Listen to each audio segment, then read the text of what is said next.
Welcome to the Roy Morgan Weekly Update.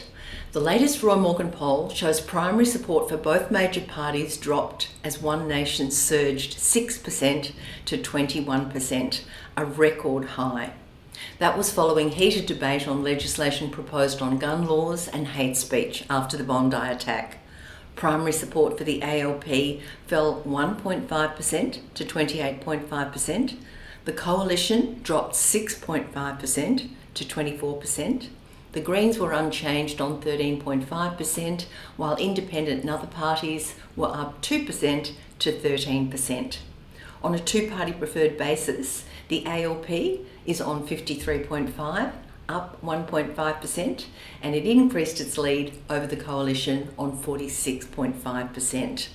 Now, that increased lead for the ALP on a two-party preferred terms is due only to the shift in support from the Coalition to One Nation.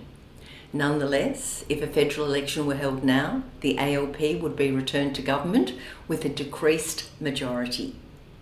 Support for One Nation is highest in New South Wales at 26% and Queensland at 24%, and ahead of the Coalition on primary vote in both of these key states.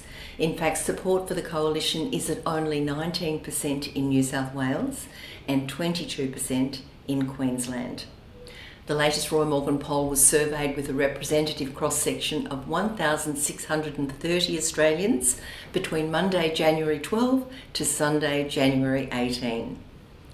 A majority of 57.5% of Australians now say the country is going in the wrong direction. Only 30.5% of Australians say the country is going in the right direction.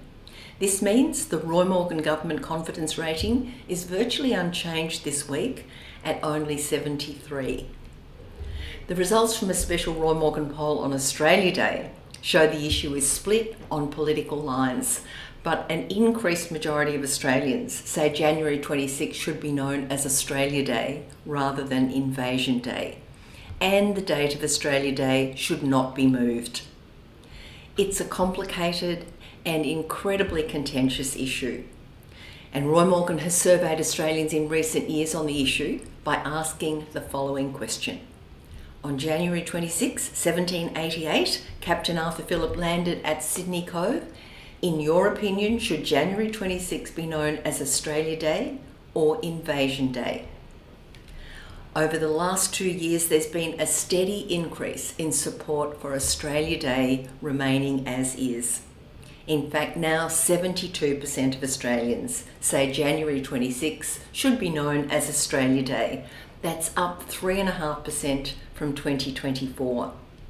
Only 28% say the day should be known as Invasion Day. The result is a little bit closer in terms of whether we should be moving the date, but support has increased for leaving the date alone. Now, 60.5%, that's up 2% since 2024, say the date should remain the same, while 39.5% say the date should be moved. This is the highest support for Australia Day recorded by Roy Morgan. There's a majority support, a clear majority support for Australia Day retaining its name and date across all age groups, both genders and all states.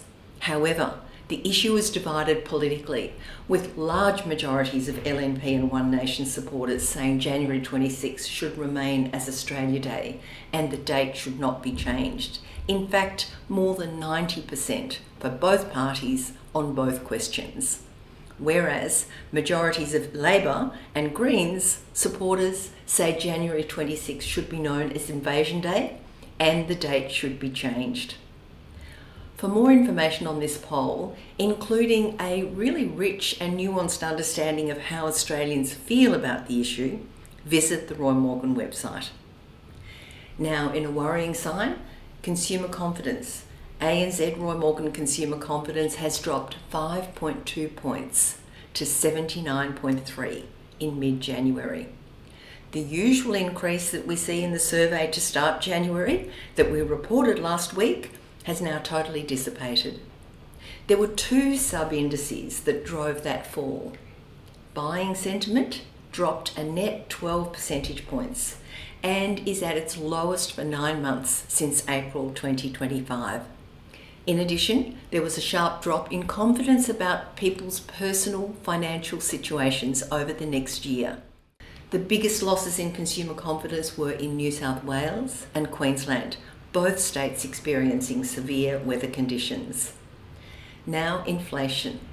ANZ Roy Morgan inflation expectations increased 0.2% to 5.6%, matching the 2-year highs reached in mid-December.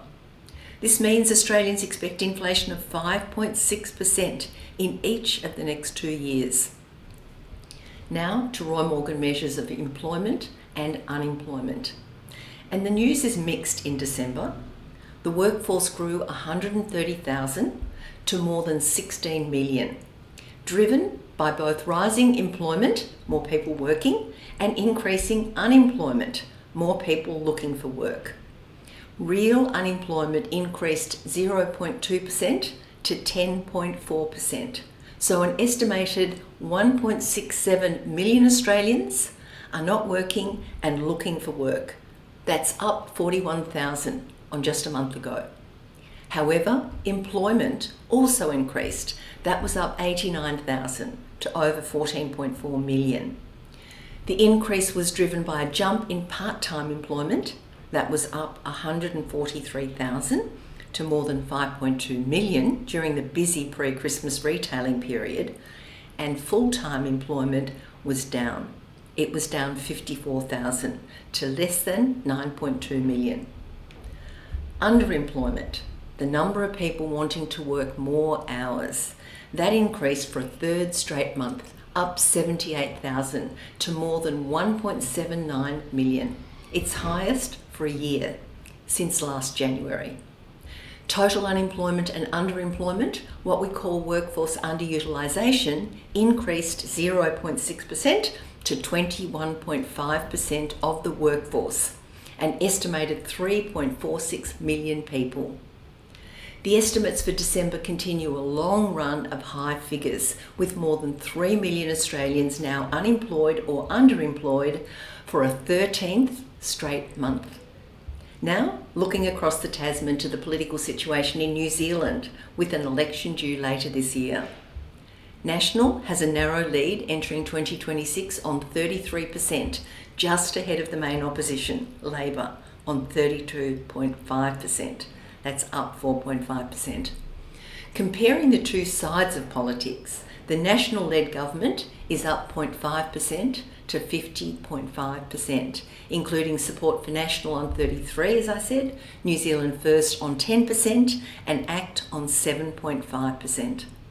Support for the Labor-led parliamentary opposition is up 2.5% to 47%, including Labor on 32.5%, the Greens on 12%, and the Maori Party on just 2.5%. If these Roy Morgan results were repeated at next year's election, the National-led government would be narrowly re-elected, with probably 62 seats compared to 58 to 60 seats for the parliamentary opposition, depending on how many overhang seats were potentially won by the Maori Party. After naming a Speaker for the Parliament, this would constitute a razor-thin majority of 1 to 2 seats for National. And looking forward to next week, I'll be back to bring you the latest data for consumer confidence, inflation expectations, and mortgage stress. That will be next week after the long weekend. Thanks for listening. See you next week.